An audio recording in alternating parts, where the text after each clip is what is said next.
UK right now is being called the Western capital of Sharia law.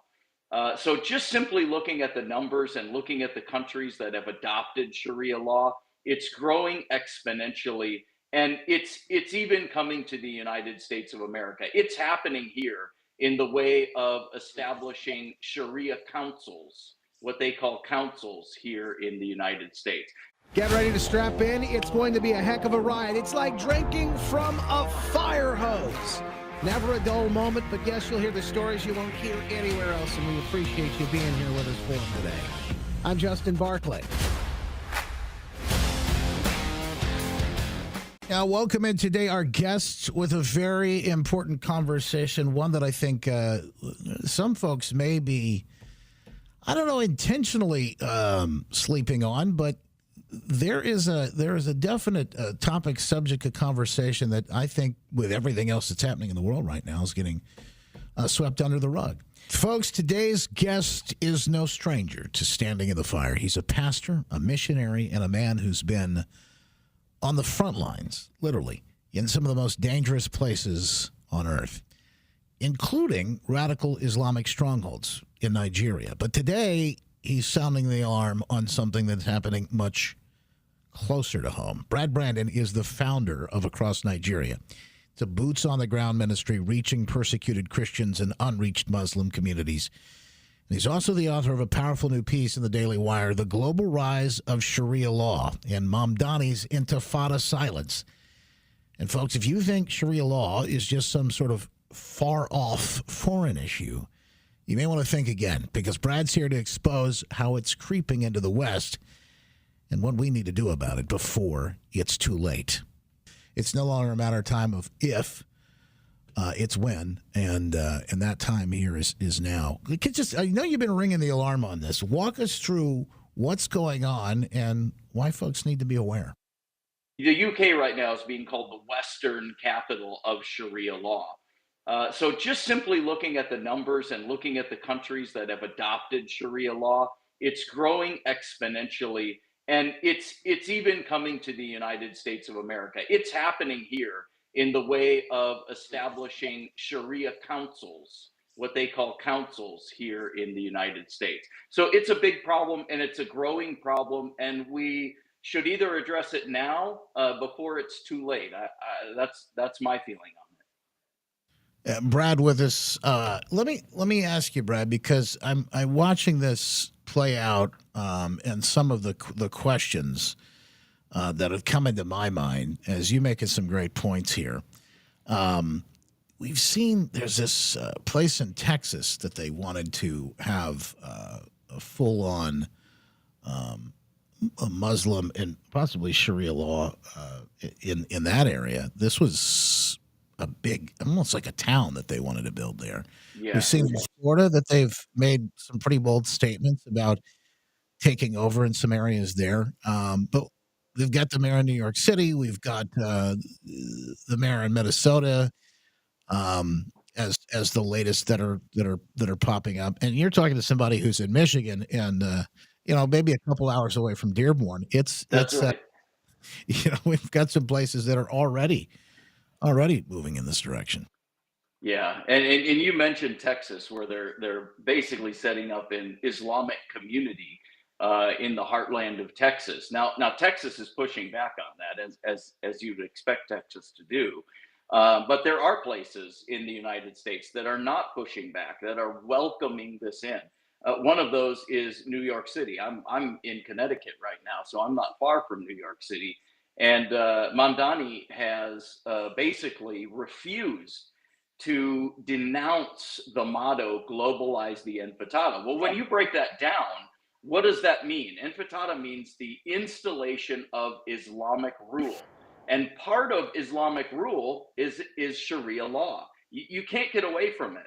So you have the Democratic mayoral candidate who is refusing to denounce the idea of welcoming Islamic rule and Sharia law into New York City, one of the biggest city in the United States. And as you mentioned, we have it happening in Minnesota, and it's certainly happening in Michigan. That's something I've been watching for a long time, as you mentioned, Dearborn. I mean, it's here, and parts of the country are pushing back. Right now, there's 16 states that have passed legislation to ban Sharia law. That's how serious this has gotten. Our legislators, our state legislators, are looking at what's happening in Europe right now, and they're saying we've got to put a stop to this before it's too late. So they're passing legislation. 16 states have, and another 24 states have introduced bills that ban Sharia law to one degree or another. So it's not, as I mentioned in the article on the Daily Wire, it's not just hyperbole, it's not just hysterics that people are talking about this. It's not Islamophobia. These are facts. These are things that are happening, and people who are awake and watching are seeing it and realizing that we need to put a stop to this. And it seems like the rest of the country is just asleep and doesn't really care about it. Let's break down for some of these folks. And by the way, the piece is in the Daily Wire. If you want to go read it, the global rise of Sharia law and Mamdani's Intifada silence. 35 of the 195 countries in the world have incorporated this Sharia law in their legal systems. Brad Brandon with us again across Nigeria. I want to talk about your organization too here in a second, but let's break down so that folks can really understand this. What is Sharia law? Yeah, so Sharia law is the implementation of the rule of the Quran. And it's structured this way. There are Islamic scholars called fiqhs, and they are the ones who establish the rulings. Those rulings come through what is called ijmas, and that's the consensus of the Islamic scholars. So they're the ones who make the decision. Now, it's pretty subjective because if you live in a country that is radicalized or that has welcomed radical Islam, well, then those fiqhs and those ijmas are going to follow fundamental beliefs of the Quran, which include beheadings, honor killings, and also amputations, genital mutilation. I mean, these are horrible things to talk about, but these are realities. We got to break down some of these because I don't think the average American knows what some of these are. So beheadings, I think you can understand because we've seen some of that in the news. If you go back, through the last 20 years or whatnot in our war on terror and whatnot, we'd seen those things happen. We've also seen that lately happen with attacks on Christians in some of these Muslim countries. But what is when you come to talk about the honor killings? I don't think people really understand just how evil some of this is. Yeah, so honor killings are basically anybody who brings dishonor to the Muslim family under certain criminal laws, under the Sharia, certain crimes under Sharia law, they can legally be killed. I work predominantly in northern Nigeria. 12 states in northern Nigeria have implemented Sharia law, fundamentalist form of Sharia law. They regularly practice the killing of what would be called apostasy, which would be leaving the Islamic faith. That is a crime punishable by death under Sharia law. We deal with that all the time. I live and operate most of the year in areas that are controlled by Sharia law. And we regularly have people coming to us to escape their own families who are trying to hunt them down and kill them. Because under Sharia law, the only way to bring honor back to your family, if somebody leaves your family, or even if your daughter marries a non-Muslim, that is another infringement that is a crime punishable by death, an honor killing. It's called Arim al-Sharif, which means honor killing. And they will literally kill you because you've left the faith. Also, blasphemy is another crime that is punishable. The punishments are called haduds in the Sharia law, and those haduds include beheading, stoning to death, and stealing can be a crime that is punishable by amputation. I've run into numerous times in northern Nigeria where I'll run into somebody who literally has no hands. Both of their hands have been amputated Mm. because they were caught stealing. Now you're talking about living, this is in a country where people are just barely surviving. There's barely enough food to eat. And if you get caught stealing food, that can be a crime that is punishable by amputation. I met a guy who had both of his hands amputated. I asked him what happened, and it wasn't some accident. He looked at me and he said, all he had to say was Sharia law. He had been caught stealing as a young man. They took one of his hands. And then as an older man, his family was starving and he was caught stealing food and they amputated his other hand. These are realities that are happening around the world. This is not stuff of movies. This is stuff that I live regularly in northern Nigeria.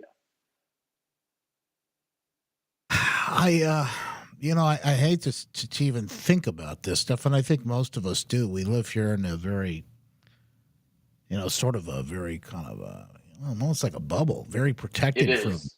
the realities of how harsh the world is in a lot of these places. But it's at our doorstep. In fact, some would say it's not just at the doorstep. I mean, it's making its way inside right now. They're seeing that type of thing happen in the UK and other places in parts of Europe. What's the answer on this?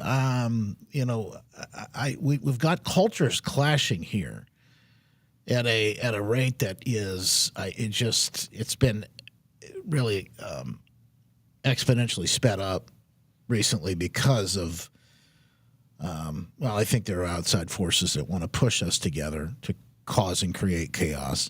But what is the solution behind this? Is there anything that we can do? Obviously, stand up and talk about these things that are going on, and it just seems like it's so evil that it has a creeping effect to it, that it plays the long game. Absolutely. Islam is great at the long game. Right now, the fastest growing religion in the United States is Islam, and it does play the long game, just as you mentioned. That's exactly what happened in the UK. I'll give you an example of that. Right now, there's about 85 councils in the UK, Sharia councils. And what they have done is used the UK's own legislation against itself. I'll give you an example of that. Back in 1995, and then it was updated again in 2000, the UK passed an arbitration act, what's called the Arbitration Act. And basically, what it did was allow the rulings under these Sharia councils to be counted as precedent in British court rulings. So the British courts are now consulting with the Sharia councils in making their decisions. They're using them as precedent. And that is one way how Sharia is just slowly creeping its way in little by little by little. We've even seen that here in the United States. For the most part, when Sharia law is enacted here in the United States, and it's happening, it's in Texas, it's in Minnesota, it's in Michigan, the Sharia councils are being formed here in the US. But as of now, they're operating, under the local, state, and federal laws. They're subjugated to the local, state, and federal laws. But it's being challenged. In 2009, there was a New Jersey Superior Court judge that consulted a family's imam in an abuse case. And the imam basically said, well, under Sharia law, a woman's testimony is worth half that of a man's testimony, and that's true. Wow. That's one of the human rights infringements of Sharia law, and why Sharia law should be completely watched if you're at all concerned about human rights. And so this imam said, we shouldn't believe this woman because the man has twice the testimony power of this woman. The judge ruled against a protective order for this woman. Now, the state Supreme Court came in and overturned that. So it ended up being a good thing. But it just shows the point, the volition of Sharia law to push itself into the current system and work its way into the existing process and use the system that we have and our laws against us. And there's a few other cases around the United States where that has been challenged. So it's not Sharia law, and those proponents of Sharia law are not satisfied to just sit back and say, okay, we'll work under the local, state, and federal laws. There's a lot of religious organizations that do those kinds of things. Sharia law is a different animal because it challenges, it believes most Muslims believe that Sharia law is better than, superior to the local, state, and federal laws. So they would rather see that implemented. In fact, in that Daily Wire article, I linked a YouTube video where they went kind of a man on the street kind of thing, and they went through my home state of Minnesota. They went through Minneapolis and were asking Muslims what they believed about Sharia law, and it is stunning to see how they believe. They believe that the Constitution should be dismantled, that Sharia law should be put in its place. These are people who are living here in the United States, and they're openly on the street telling a complete stranger that they believe Sharia law is superior to all other laws. And it's really a human rights issue because the losers under Sharia law usually are women and children. Most of the fiqs are male, so it's a male dominated operation or process. And women's rights are constantly under attack under Sharia law. If you're looking at divorce cases, a woman needs to jump through hoops and can barely get a divorce approved by a Sharia court. A man can just say the word divorce 3 times and he can unilaterally divorce his wife. Those are human rights infringements. So if you're at all concerned about human rights, which the left in this country seems to tout that, and that's what they say, you know, their actions speak louder than their words. If you're at all concerned about human rights, you should be concerned about the implementation of Sharia law, even if it claims that it's operating under local, state, and federal laws. Let's watch this. This is a video, one that I mentioned earlier. This is a man in Florida talking about, they're bragging about how many churches that they bought up there. We are buying these churches. This is Florida. We bought 3 churches so far, converted them to masjids, and now we have one we are buying with a school to make it, because we have to serve the same people. The people who were part of that community, one day they will be Muslims. So we'll make it into a masjid and an Islamic school for our children and their children, inshallah. 100 years ago, they invaded the Muslim world and they built missionary schools and destroyed Islamic schools and masjids. Today, we bring the favor back, turn their churches into masjids and their schools into Islamic schools, bring the light of Islam to here. Wow, that's really, if you watch just the beginning of it, I'm talking about, well, we're building churches because we want to serve the communities. That's one thing. But then when you get that last piece there where he talks about, 100 years ago they did this and now we're doing it. This to me has more of an invasion. It has more of a feel of I hate to say, I think about a holy war, but that's what it sounds like. Should Americans be alerted? Should they be alarmed? That's Florida, by the way. Texas, they're doing this in red states particularly. Yeah. What is going on here? Yeah, if you talk to the people at the top, it's really like any organization. The Muslims on the bottom, I mean, most Muslims are peaceful people. I have friends of mine who are Muslims. We work with Muslims in northern Nigeria. 90% of Muslims are peaceful people who just want to raise their family, take care of themselves, live their life, and do the best they can. The problem is because of the massive growth of the Islamic population and Muslim population, that last 10% that's radicalized really is leading the charge in things like you just showed in this video. And they view it as an invasion. They look at it as we were invaded by Christianity, which is not the case historically speaking, but they view it that way. And so now we're going to go into the Western world and we are going to take over. Their end goal is really the implementation of Islamic rule.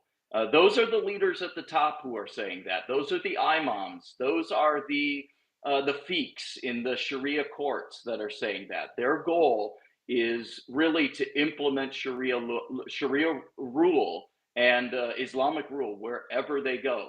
It's happening in the UK. There's no question about that. Just look at Sweden. Sweden has had beheadings. Sharia law has been implemented in places of Sweden. There are no-go zones in Sweden and also in London as well, but more so in Sweden, where law enforcement and emergency services cannot enter into the no-go zones because they're controlled by Muslims, and those areas are ruled under Sharia law. So there's places where law enforcement cannot go in the streets of Sweden because of the rule of the Islamic rule, and with that comes Sharia law. So it is happening. It is happening. The Europe is the canary in the coal mine. Just look at what's happening in Europe. That is their model. That is their goal for the United States, and it is happening. And it's sad to say that most of us here in the U.S. are asleep and allowing it to happen. I have some friends who just got back from a trip. They went a couple of different places in Europe, but Spain, I think, was one of the bigger ones. And they went around, and one of the reasons why they're going, it's so sad, but it's true. They said what part of it is to see it before it's gone, and I hate to think of it that way, but they just, they say you won't believe some of the things that you're seeing here. And it's all through different parts of Europe. So let me ask, we asked about what's the answer here in America, but I would include Europe, let's just say the West. What is the answer? It seems like these people are, first of all, they're having children. More of them are having children. Many of the culture, the folks, young kids in the West have been indoctrinated by the schools, so they don't want to have kids, or they aren't having kids until much later. And just sheer numbers. As I mentioned, the slow sort of churn here. Eventually, it can't be overtaken unless you reverse those things in culture. I think it's a multifaceted answer to your question, but one of them has to be people raising awareness and talking about this, and really caring. In the West, we are extremely tolerant, and particularly the Judeo-Christian culture that we have is very tolerant. And I know there's people in this country that would argue that. But Christianity is extremely tolerant. And I'm a Christian, and I look at it and say, I'm tolerant, but my tolerance ends when other people's rights are being infringed upon, and other people are being put at risk, and other people's lives are in danger. Then the tolerance ends. And I think that's what we have to get hold of. For some reason, we think that by talking about Sharia law or drawing attention to it and talking about the issues that we're talking about right now is somehow is Islamophobic. That's not the case. This is a human rights issue, and my tolerance ends when human rights are infringed on. That's where I draw the line. If you look back in the UK has a great legacy of ending slavery. You look at William Wilberforce, he almost Yeah. single-handedly ended slavery in the UK. Hmm. He was not tolerant of the current system. He was not tolerant of what was happening, and so he went in there and made change. If he was tolerant, then he would have just sat back and said, "Well, that's the culture that I'm in. Well, let's just let slavery continue." He was intolerant of injustice. And I think we have to start seeing Sharia law and the implementation of Sharia law and Islamic rule as an injustice. It's not Islamophobic to say that. It is because it's happening all around the world. We can cite thousands of examples where Sharia law and the countries that implement Sharia law are attacking human rights, and that's happening. Nearly 35 of the countries that have implemented Sharia law are on the human rights watch list at the highest risk level. Sharia countries make up half of the countries of particular concern, according to the United States Commission on International Religious Freedom. These numbers should be telling us that Sharia law is an attack on human rights, and that's where my tolerance ends. So I think becoming intolerant of the infringement of human rights is where we need to start. Well, this is a fantastic jumping off point for folks. I highly recommend reading the article, but not only that, you do some great work with your organization. Tell us a little bit about Across Nigeria and what you all are working on there. Yeah, so across Nigeria, you can visit our website at acrossnigeria.org. But we basically go into northern Nigeria, which is, as I mentioned, 12 states in northern Nigeria are controlled by Sharia law. These are areas where ISIS controls most of the territories that we work in. Boko Haram controls a good portion of the territories that we work in. We go into those areas and we basically, we show the love of Jesus Christ. We help Muslim communities. We bring them water where there's shortages of clean drinking water. We start schools in their communities so that their children can learn to read and write English. And we just love them and teach them the love of Christ. On top of that, we also help the persecuted in northern Nigeria. There is a huge persecuted population in northern Nigeria because of the conditions. As I mentioned, the doctrine of Rim Ashari, which is an honor killing. And when somebody converts from Islam to Christianity, their families often seek to kill them. So we go into those areas and extract them out, bring them to our refugee facility, and we help them restart their life. They literally come to us with nothing. The government in those states have taken their properties, frozen their bank accounts, seized their businesses, and in even some cases have taken their children. So they literally come to us with the clothes on their back, and we see it as our job to help them restart their lives. And we help communities of persecuted Christians who can't get medical care because they're Christians. They can't even go to the market and buy things in the market because they're Christians. They don't have anywhere to send their children to school because all the schools are Islamic schools in these areas, and their children can't attend because they're Christians. So we help Christians and we love Muslims. That's the basic gist of what we do. That is, it sounds like an incredible cause. Brad, you just mentioned some of the things that I think, in relation to what is happening with Christians all across the world.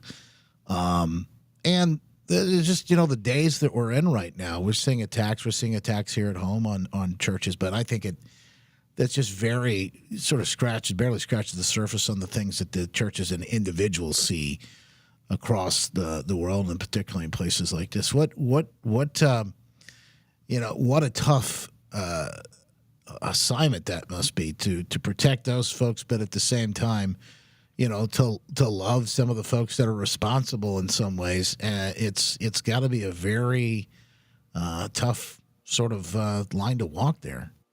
It is. It's a gray area. It's a difficult.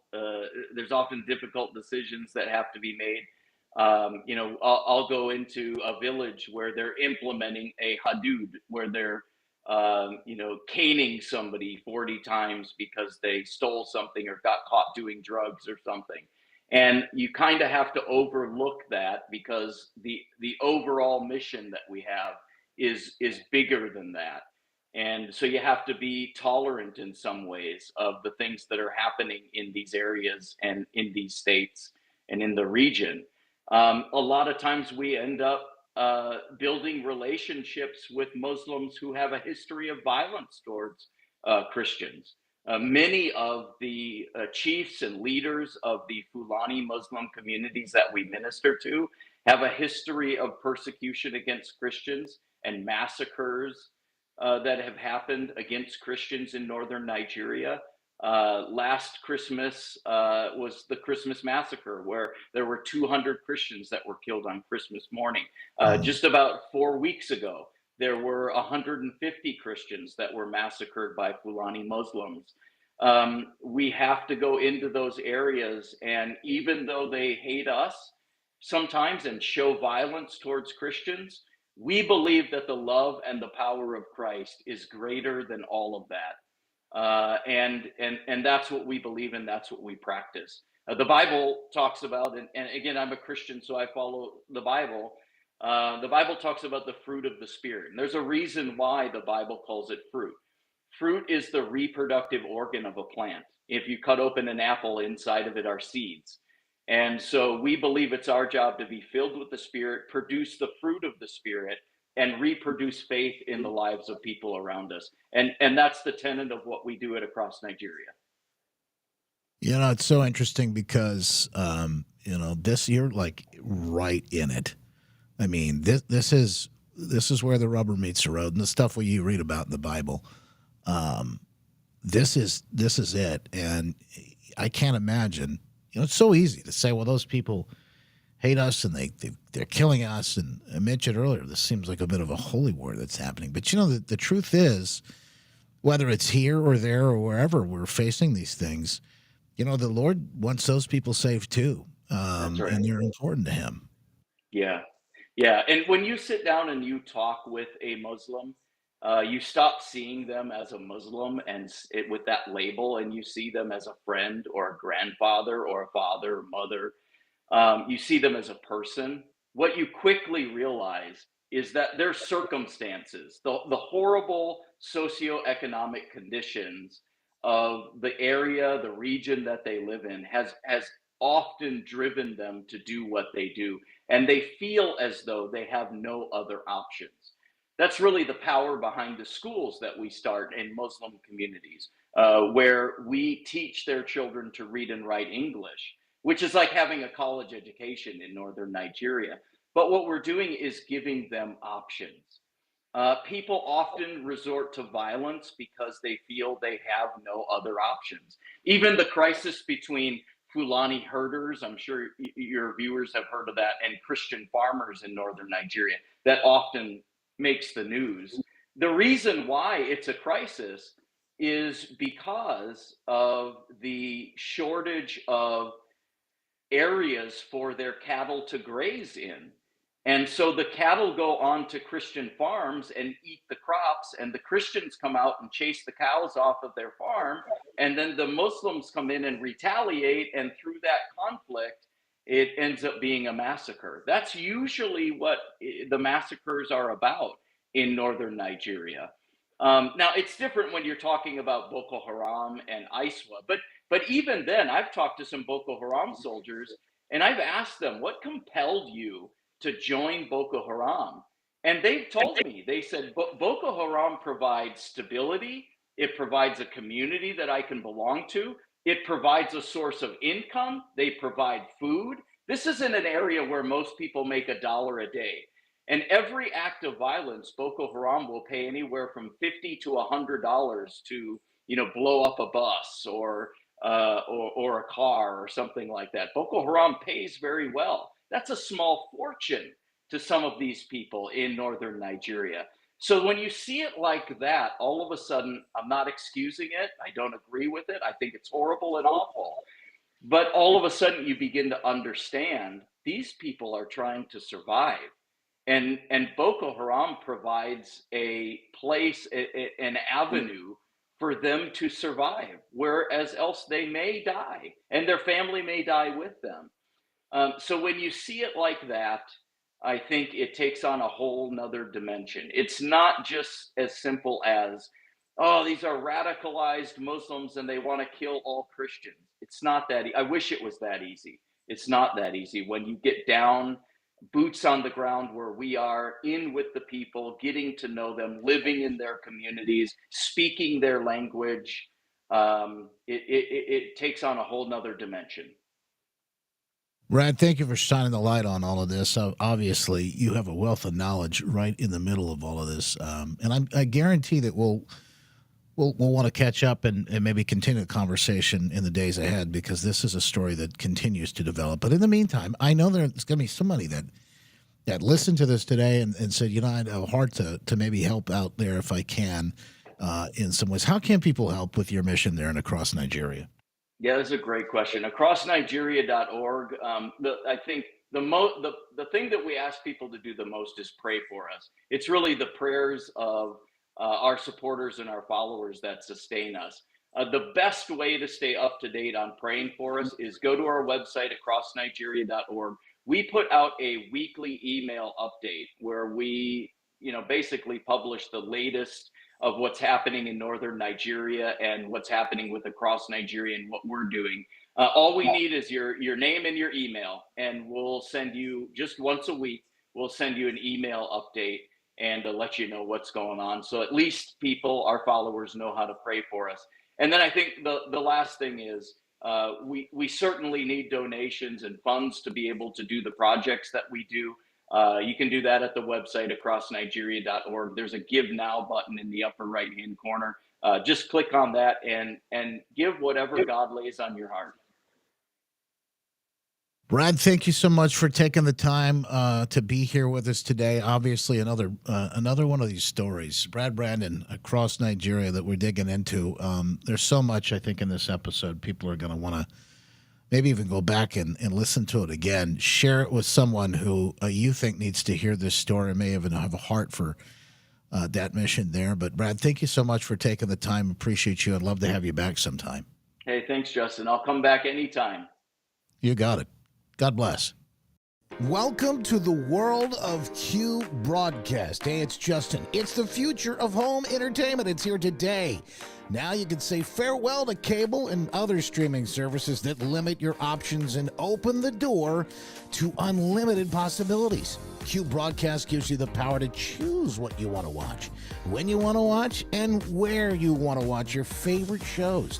In sports, on up to 5 devices simultaneously. Q Broadcast brings together all your favorite streaming services in one place for only $2 a day. That's live TV, movies, news, and classic TV series. Pay-per-view for only $2 a day. You can't get a cup of coffee for that. That's Q Broadcast, and you can do it today. They make it a breeze for you and your family to find something you all love. You can take Q Broadcast wherever you go. Start watching on your phone and seamlessly continue to your TV, iPad, laptop. With Q Broadcast and the app, you can watch on any device, whether you're on the road or flying to your next destination. Q Broadcast is compatible with most streaming devices and smart TVs, so you can enjoy your favorite shows and movies on the big screen.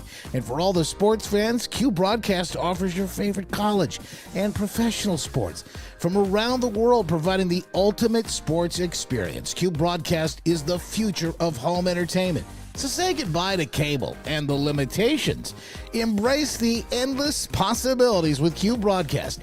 Upgrade the Q Broadcast today and start enjoying the freedom to watch what you want, when you want, and where you want for only $2 a day. Q Broadcast. It changes everything. Go to qwithjustin.com to find out more and get your 15-day trial started today. That's qwithjustin.com. I got good news and bad news. The good news is it's a deal and a steal for you. The bad news is I missed out. Well, I just bought a bunch of bedding. I just bought a bunch of new pillows and sheets and things from Mike Lindell at My Pillow, and I didn't get this good of a deal. For a limited time, Mike is selling his pillows, the classic, $14.88. That's it. The My Pillow, the thing that started it all, just $14.88. He had one of these big box stores that canceled on him.